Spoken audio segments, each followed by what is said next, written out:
Hi, my name is Mark Grotenhuis. I live in Whitehall, Michigan. I am a contractor by trade. I do a lot of remodeling, new additions, and a lot of custom work. Lately I've been getting into custom cabinetry and custom entertainment centers for a lot of the people in this area. About 2 years ago, I was working on a Powermatic table saw with a 3/8 inch dado setup, and I was using a miter gauge to steady the board that I was cutting, and as I was pushing it through the table saw, the miter gauge actually snapped. And the reason why it snapped is because, me being a very safety conscious person, I always made sure that that threaded rod was good and tight. The problem was that I over tightened it, and so as I was pushing it through the table saw, it finally reached its maximum tension and snapped. And when it snapped, the angle of the board changed and caused it to kick, and it kicked really hard.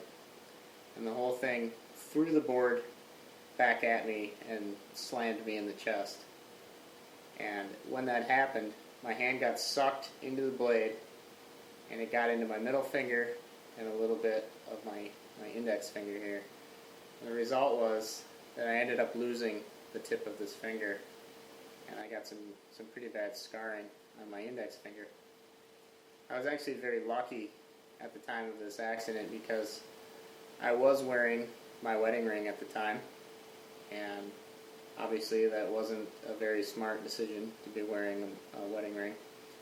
But if my hand had been just 1 centimeter more to the right during that accident, I'm sure that the blade would have caught my wedding ring, and I probably would have lost all my fingers.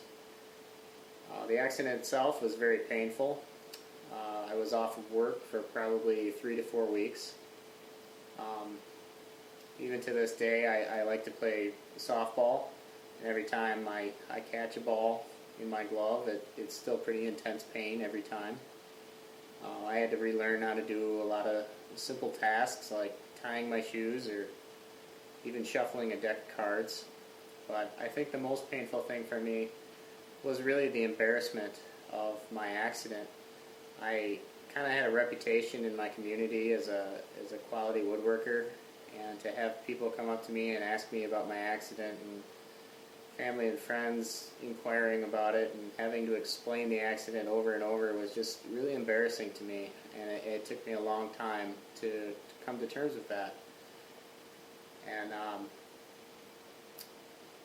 I think what really surprised me about the whole experience was the fact that even though I had really good medical insurance, I still ended up paying about $5,000 to $6,000 out of pocket, which is more than I ever imagined it would cost, especially because of my injury really wasn't that bad.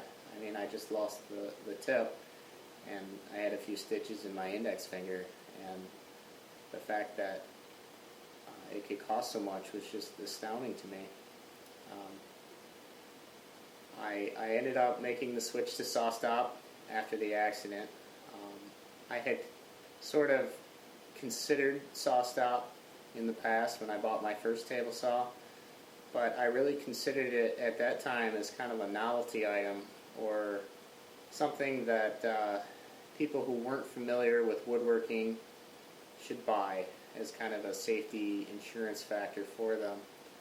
I always kind of considered the fact that if you use a table saw the way that it was designed, and followed all of the safety procedures, you would never be hurt on a table saw.